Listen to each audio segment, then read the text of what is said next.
इंदौर में एक आईएएस हैं जिनके 3 दिन के काम करने के तरीके ने ही पूरे कलेक्ट्रेट में बवाल मचा दिया है। हम बात कर रहे हैं हाल ही में इंदौर में ज्वाइन करने वाले 2019 बैच के आईएएस पवार नवजीवन विजय की।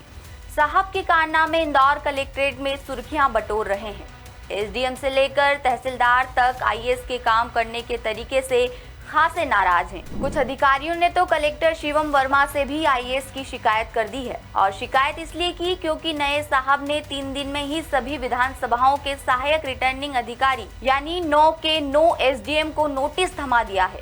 सूत्र बताते हैं कि अधिकारियों ने आईएएस पवार नवजीवन की शिकायत कलेक्टर से करते हुए कहा कि सीनियर अधिकारियों का रवैया अगर ऐसा ही रहेगा तो वो काम नहीं करेंगे। सूत्रों की माने तो आईएएस ने गुस्से में कुछ शब्द भी अपने जूनियर अधिकारियों को बोले और यही शब्द इन जूनियर अधिकारियों को बुरे लगे हैं। अब ये पूरा विवाद हुआ क्यों, इसकी बात करते हैं। दरअसल भारत निर्वाचन आयोग के निर्देश के तहत वोटर लिस्ट का पुनर्निरीक्षण होना है और इसके बाद रिपोर्ट चुनाव आयोग को दी जानी है और काम को लेकर सभी एसडीएम काफी पीछे हैं। बीते 10 दिनों में इंदौर में एक के बाद एक बड़ी घटनाएं हो रही है, जिसके चलते काम में देरी हो रही है। नए साहब पवार नवजीवन को वोटर लिस्ट का काम खत्म करना है, इसे लेकर उन्होंने टीएल मीटिंग के बाद सभी को मीटिंग के लिए बुलाया था। आईएएस ने जवाब मांगा तो अधिकारी कारण गिनवाने लगे। इसके बाद आईएएस नवजीवन ने गुस्से में कह दिया कि बोलो और क्या रोना है आप लोगों का।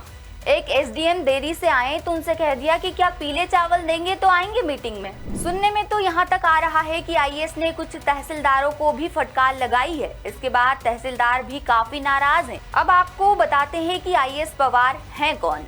आईएएस पवार 2019 बैच के आईएएस अधिकारी हैं। वो सिवनी जिला पंचायत सीईओ के बाद इंदौर पहुंचे हैं। कुक्षी के एसडीएम भी रह चुके हैं।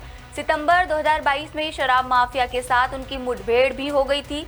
इस दौरान वहां के तत्कालीन नायब तहसीलदार राजेश भिड़े को किडनैप करने की कोशिश भी हुई थी।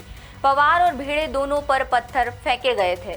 कुल मिलाकर अभी तक के अपने छोटे से कार्यकाल में आईएएस पवार नवजीवन काफी सुर्खियों में रहे हैं और अब इंदौर से भी साहब ने सुर्खियां बटोर ली हैं। इंदौर से ब्यूरो चीफ संजय गुप्ता की रिपोर्ट। लेटेस्ट, इन्वेस्टिगेटिव और इन डेप्थ खबरें देखने के लिए ज्वाइन कीजिए द सूत्र का व्हाट्सएप चैनल, सब्सक्राइब कीजिए यूट्यूब चैनल, लाइक कीजिए फेसबुक पेज और पढ़ते रहिए वेबसाइट www.dasudr.com।